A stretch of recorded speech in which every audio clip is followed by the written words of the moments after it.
Well, you're looking at one of the oldest Norman keeps in the whole of Great Britain, and the keep was built by the de Lacy family after the Norman conquest of 1066. There are quite a few interesting stories about it. Set the scene for us. What actually happened on the night?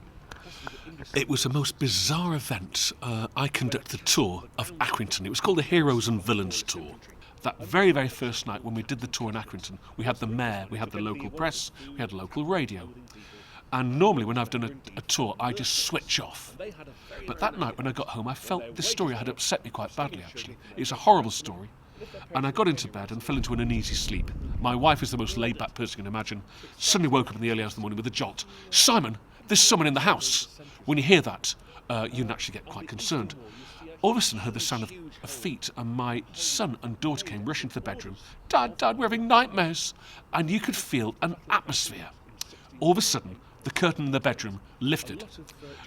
Our wedding photograph on the mantelpiece fell over, and I got out of bed and uttered the words, "John Worley."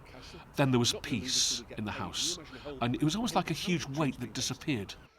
But there's also a legend about the famous Pendle Hill, which you can see just to the right here, about the devil sitting on top of Pendle Hill and chucking a huge stone at the Norman keep and making a huge... The following day I was at Samlesbury Hall, and they have a resident medium there called Gary Johnson, and he put his hand on my shoulder, looked at the ceiling and said, "Simon, what you did last night is you brought his ghost back with you. You resurrected his story and you brought his ghost back from the fabric of that building." On the night when all this paranormal activity was happening, were you frightened? I was frightened. It's something which I couldn't explain. I hope I never have to go for that again, because it was frightening. But if we turn the clock back to the year 1612, various groups of people living beneath the slopes of Pendle Hill, they lived in these little stone cottages.